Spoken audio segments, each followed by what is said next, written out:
दर्शकों, बेबाक राय कार्यक्रम में आपका स्वागत है।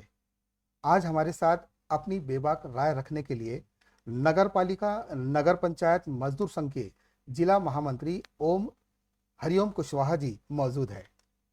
बता दें कि आप विगत 14 वर्षों से आप दबे कुचले और कमजोर वर्ग के मजदूर कर्मचारियों की आवाज को उठा रहे हैं। हरिओम जी, एससीएन न्यूज के इस कार्यक्रम में आपका स्वागत है। बहुत बहुत धन्यवाद और सभी दर्शकों को भी बहुत बहुत धन्यवाद।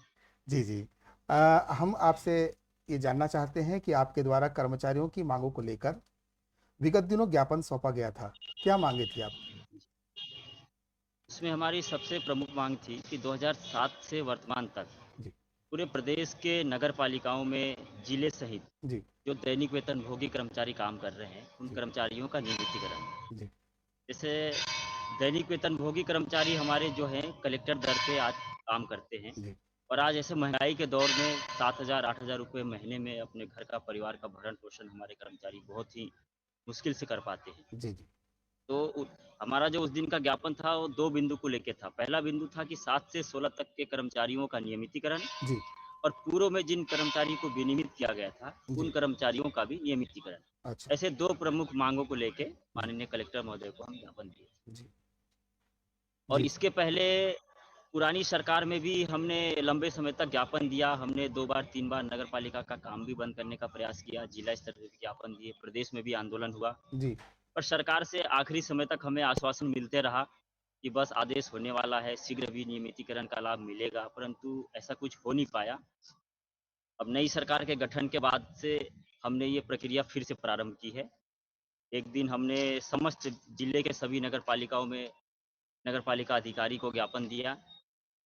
दूसरे चरण में हमने एक दिन जिला स्तर पे एकत्रित होकर माननीय कलेक्टर महोदय को मंत्री महोदय के नाम ज्ञापन दिया। जी जी।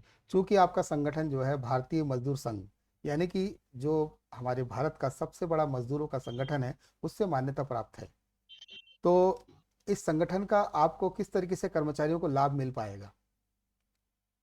देखिए, वर्तमान समय में केवल भारत ही नहीं अपितु दुनिया का सबसे बड़ा मजदूर संगठन जो है वो भारतीय मजदूर संघ है। जी सबसे पहले तो हम अपने आप को बहुत ही गौरवान्वित महसूस करते हैं कि जी इतने बड़े संगठन के अपन एक छोटे से सहकर्मी हैं जी और संगठन के साथ जुड़ के हम मजदूरों की हर समस्या का समाधान करने के लिए जी एक पैर पे खड़े रहते हैं। जी रात हो जी दिनों हम अपनी मजदूरों की समस्या के लिए हमेशा जी तत्पर जी रहते हैं जी और संगठन से हमें पूरा सहयोग भी मिलता है। जी जैसे आपने देखे होंगे कि पिछली सरकार में हमारी लगभग लगभग अधिकतर मांगों को प्राप्त करने में हमने सफलता प्राप्त की है। जैसे जी जी आंगनवाड़ी की बहनों का हुआ, आशा उषा कार्यकर्ताओं का हुआ, पंचायत में सचिवों का हुआ।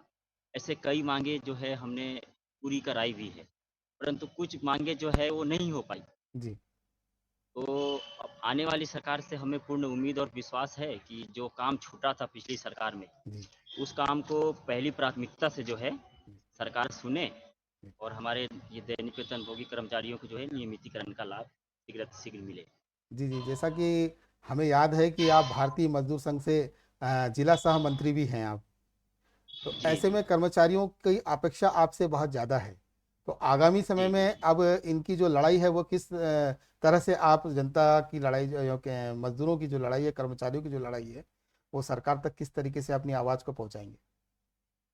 आगामी समय में देखिए हमने एक शासन के नीति नियमों को ध्यान में रखते हुए पहले चरण में मुख्य नगर पालिका अधिकारी महोदय को ज्ञापन दिए हैं। जी दूसरे चरण का ज्ञापन हमने माननीय कलेक्टर महोदय को दिए हैं मुख्यमंत्री के नाम। जी अब कुछ दिन के पश्चात हम सूचना दे के सरकार को माननीय कलेक्टर महोदय के सामने 7 दिन का अनिश्चितकालीन काम बंद हड़ताल करने की योजना हमारी बन चुकी है। जी राष्ट्रीय पर्व 26 जनवरी का त्यौहार मनाने के बाद में जी हम पूरे दल बल के साथ में माननीय जिला कलेक्टर बैतूल से अनुमति लेके और वहीं पे 7 दिन के लिए अनिश्चितकालीन आंदोलन में बैठेंगे और उस समय हमारे जिले के सभी नगर पालिकाओं की सारी व्यवस्थाओं को काम को हम बंद कराने की योजना हमारी है।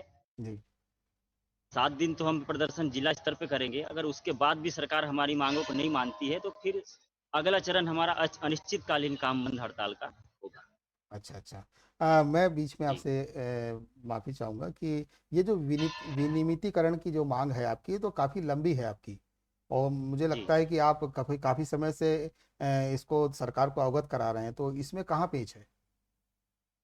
इसमें भाई साहब शासन ने एक आदेश निकाला था कि जिन निकायों का स्थापना वह ठीक है, वो अपने कर्मचारियों को विनियमित कर सकती है या जी, नियमित कर सकती है। जी, परंतु उस आदेश का कहीं पालन नहीं हुआ। सरकार ये कह देती है कि आर्थिक स्थिति हमारी ठीक नहीं है जी, और इतने लगभग 42 से 48 हज़ार हमारे दैनिक वेतनभोगी कर्मचारी हैं। जी, बोले अगर इनको एक साथ नियमितीकरण हम करते हैं तो बोले हो सकता है कि वित्तीय स्थिति बिगड़ जाए। जी, जब भी हम सरकार के साथ हमारी वार्ता हुई है तो एक समस्या आती है कि अभी हमारी वित्तीय स्थिति ठीक नहीं है। जी, आपका मामला सामान्य प्रशासन में है, सामान्य प्रशासन से फिर बोलते हैं नगरीय प्रशासन में है। जी। बस वो प्रशासनिक कार्यालयों में जो है फाइलें घूमते रह रही है। अच्छा, अच्छा। जी। तो मुझे लगता है कि इसमें जी, पेच कुछ नहीं है, जी, क्योंकि नगर पालिका एक स्वपोषित संस्थान है। जी, जी, जी, केवल इसमें सरकार का एक आदेश चाहिए जी, कि आप अपने कर्मचारियों को नियमित करो, तो नगर पालिका इतनी सक्षम है, कर सकती है। जी, जी, जी। वर्तमान में जो जी। आपका संगठन क्या प्रदेश लेवल पे कार्य कर रहा है या केवल जिले पर ही? अभी हमारे मध्य प्रदेश में लगभग 25 जिलों में हमारे नगर पालिका में हमारी संगठन है। जी, तो हम अभी ये लड़ाई जिले स्तर पे करते हैं और भारतीय मजदूर संघ के बैनर तले ये लड़ाई प्रदेश स्तर पे उठाते हैं। जी, जी, और आने वाले 1-2 महीने में नगर पालिका मजदूर संघ का एक प्रदेश स्तरीय महासंघ भी शीघ्र खड़ा होने वाला है। अच्छा। जी। जी, जी, जी। भारतीय मजदूर संघ की जो बैठकें होती है, क्या इनमें भी आप लोगों को आपकी मध्यस्थता हस्तक्षेप होता है, आपको बुलाया जाता है? जी, बिल्कुल, बिल्कुल। भारतीय मजदूर संघ में जिले का सहमंत्री होने के नाते मैं जिले की तो हर बैठकों में जाता हूँ जी, और कुछ प्रदेश स्तरीय बैठक होती है, तो प्रदेश की बैठकों में भी भारतीय मजदूर संघ से संबंधित जो यूनियनें हैं, उनके अध्यक्ष और महामंत्री उस बैठक में अपेक्षित रहते हैं। जी, जी, जी, और मैं हमारी निगम और मंडल में जो संगठन है, स्वायत्त शासी कर्मचारी महासंघ, जी, जी, जी। उसका राष्ट्रीय कार्य समिति सदस्य होने के नाते बीएमएस के हर बैठकों में मेरे को जाने का सौभाग्य मिलता है। अच्छा, अच्छा।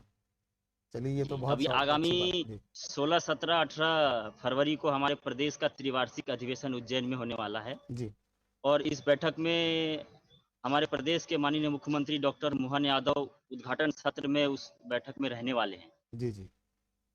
जी, और उस तो बैठक में मैं भी जा रहा हूँ। जी, जी। हरिओम जी, मैं माफ़ी चाहूँगा बीच में मुझे जैसे आपने बताया कि राष्ट्रीय कार्यकारिणी में भी आप सदस्य हैं, तो इसमें क्या जी। रूपरेखा, क्या आपकी भूमिका होती है? किस तरीके से आप भूमिका लोगों को भाई साहब सबसे पहली हमारी भूमिका रहती है कि हम एक नारा लगाते हैं कि देश के हित में करेंगे काम और काम के लेंगे पूरे दाम। जी, तो अपने काम को हमारे सभी कर्मचारी बहुत ही ईमानदारी से करते हैं और उस काम में चाहे सरकारी सुविधाएं जो शासन के द्वारा दी जाती है, चाहे वो कलेक्टर दर हो या अवकाश हो, या ऐसे में यदि शासन के अधिकारी कहीं दिक्कत करते हैं तो हम अपने संगठन के माध्यम से उस आवाज़ को उठाते हैं और जिस स्तर से वो समस्या समाधान होने लायक रहती है वहाँ से हम उसको समाधान करते हैं। जी। यदि और सरकार 3 आपकी चीज़ों मांगों पे भारतीय मजदूर संघ। जी, जी, जी, जी। जी, बोलिए, बोलिए। उसमें हम 3 सिद्धांत है भारतीय मजदूर संघ का कि जी, एक राष्ट्रहित, जी, उद्योग हित और श्रमिक हित। जी, तो इन 3 नीति पे अगर कोई सरकार काम करती है तो हम ऐसे सरकार का स्वागत भी करते हैं जी, और जब कभी सरकार मजदूर विरोधी नीति लाती है तो हम मजदूर संघ के माध्यम से उसका विरोध भी करते हैं। जी, जी, जी, जी। जैसा कि मैं बीच में आपको फिर से टोका था, मैंने माफ़ी चाहूँगा जी, कि यदि जी, जी। सरकार आपकी मांगों को मानती है और आपको आमंत्रित करती है, तो सबसे पहला आप कौन सा ऐसा जो ज्वलंत मुद्दा है जिसको चाहेंगे कि सरकार उसको सबसे पहले उस समस्या का निराकरण करे? अभी तो मैं नगर पालिका मजदूर संघ का महामंत्री होने के नाते सबसे पहले सरकार के पास हमारे नगर पालिका के कर्मचारियों की समस्या रखना चाहूँगा। जी, और सबसे ज्वलंत समस्या है, आप भी देखे होंगे कि कोरोना जैसे महामारी के टाइम में जी, जब अपने सगे संबंधी भी जी, अपने किसी की मृत्यु हो जाती थी तो उनकी लाशों को हाथ नहीं लगाते थे। हमारे नगर पालिका के कर्मचारी जो है उनकी अंत्येष्टि करते थे। बिल्कुल। आज सारा नगर सोया रहता है तो हमारे कर्मचारी 5 बजे रात से उठ के नगर को साफ सुंदर स्वच्छ रखने में काम करते हैं जी, और नाले गटर नाली मैला उठाने का काम हमारे कर्मचारी करते हैं। और मुझे तो इस बात का बहुत मतलब कभी-कभी मैं चिंता करता हूँ कि जहाँ हमारे मुख्यमंत्री और प्रधानमंत्री जी जी, हमारे सफाई कामगारों को का पैर पखारते हैं, इनका स्वागत करते हैं जी, और उनका ध्यान अभी तक हमारे इन कर्मचारियों के प्रति नहीं गया। जी, तब ये एक सोचने वाला विषय है। जी, जी, जी, तो सबसे पहली माँग तो मैं यही रखूँगा कि हमारी ये नगर पालिका के कर्मचारियों को नियमितीकरण का लाभ जी। दिया जाए। जी, शासन की हर योजनाओं को पहुँचाने में हमारे ये कर्मचारी अग्र पंक्ति में खड़े रहते हैं। जी। फिर भी न जाने कौन-सी समस्या है कि सरकार जो है अभी तक इन कर्मचारियों को भुला दी है या उनके संज्ञान में नहीं आ रहा है, ये बहुत ही सोचने का विषय है। जैसा कि अभी लगभग 5 से 6 दिन पूर्व आपने कलेक्टर महोदय को अवगत कराया है, मुख्यमंत्री के नाम जी, ज्ञापन सौंपा है और अगर जी। ये सरकार आपकी जो माँग है, आपके ज्ञापन पर ध्यान नहीं देती है, तो फिर अब जी। अगला कदम क्या है? अगला कदम अगर जैसे हमारे कर्मचारियों को नियमितीकरण का लाभ मिल जाता है, जी, तो हमारे संगठन के साथ-साथ भारतीय मज़दूर संघ के सह मंत्री होने के नाते जितने भी मज़दूर जगत है, जी, उन सारी मज़दूरों की समाज में शोषित, पीड़ित और वंचित जो वर्ग है, जी, उनकी हर माँग को उठाना हमारा पहली प्राथमिकता है। जी, जी, चाहे वो नगर पालिका के क्षेत्र में हो, आंगनबाड़ी के क्षेत्र में हो, आशा-उषा कार्यकर्ता हो, चाहे जो ठेका प्रथा ठेके में हमारे जो मज़दूर काम करते हैं, स्वास्थ्य विभाग के चिकित्सालयों में काम करते हैं, हमारे ग्रामीण क्षेत्रों में जो लघु और सीमांत किसान हैं, उनकी माँगों को भी हम समय-समय पे प्राथमिकता से उठाते हैं। जी। देखिए ये तो जो माँगे हैं ये सरकार या शासन स्तर की है, लेकिन स्थानीय जी, स्तर पर भी मज़दूरों की, कर्मचारियों की कई समस्याएँ होती हैं। जैसे मसलन उनको सुरक्षा से संबंधित उपकरणों का ना मिल पाना, समय पर जी, तनख्वाह का ना मिल पाना। तो ऐसी जी। परिस्थिति में फिर आप स्थानीय प्रशासन से क्या माँग करेंगे? अभी हमने 8-9 तारीख को समय पे वेतन को लेके भी नगर पालिका अध्यक्ष और सीएमओ साहब को ज्ञापन दिए थे। जी, कि समय पे वेतन हमारे कर्मचारियों को किया जाए क्योंकि 5-6 तारीख तक जनरली 5 तारीख तक कर्मचारियों का वेतन हो जाना चाहिए। बिल्कुल सही है। सरकार ने भी कहा है परंतु कि 1 तारीख को सभी का वेतन निकाल दिया जाए, आदेश भी कर चुके हैं। निकाल दिया जी, जी, जी, जाए। जी, जी। तो अभी हमने कलेक्टर महोदय को और श्रम विभाग को कर्मचारियों को 1 से लेके 5 तारीख तक वेतन करने के लिए पत्र जारी किया हूँ मैं। जी, जी, और इस संबंध में भी अगर आगामी महीने से अगर 1 से 5 तक तनख्वाह नहीं होता है, तो इसके लिए भी हम जिले के सभी नगर पालिकाओं में मतलब आंदोलन करेंगे। जी। और मुल्ताई नगर पालिका में तो अभी हमने 3 दिवस काम भी बंद करवाए थे वेतन को लेके, वहाँ तो 3-3 महीने कर्मचारियों का वेतन नहीं हुआ था। हुँ, हुँ, हुँ।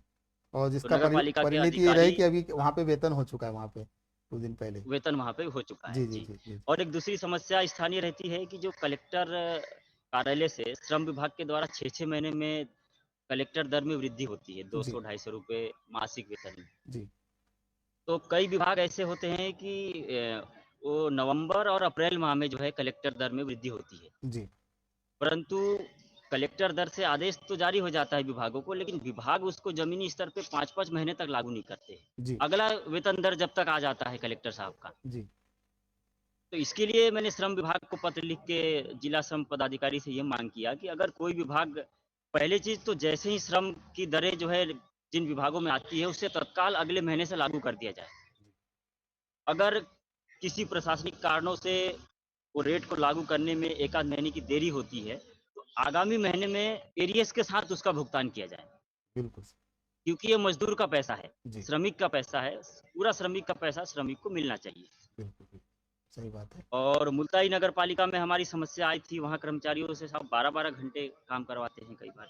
जी, इसके लिए हाँ, मैं श्रम अधिकारी को पत्र पत्र लिखा हूँ, आपके संज्ञान में आया होगा। जी, जी, जी, मैंने माँग करी कि या तो 8 घंटे काम करवाया जाए और अगर 12 घंटे काम कराना नितांत आवश्यक है, तो जी, 4 घंटे का ओवरटाइम दिया जाए हमारे कर्मचारियों को। बिल्कुल, बिल्कुल, तो बिल्कुल, ये ज़रूर। मामला श्रम न्यायालय में जा चुका है। अब जी, श्रम न्यायालय से उसका क्या डिसीज़न आता है, हुँ, उसके बाद अगला कदम हम फिर उठाएँगे। चलिए, हरिओम जी आपने काफ़ी चर्चाएँ की है और मज़दूरों के हित में आप इसी तरीके से अपनी बात मुखरता के साथ रखते रहें। आपने हम साथ चर्चा जी, की, आपका बहुत-बहुत शुक्रिया। बहुत-बहुत धन्यवाद।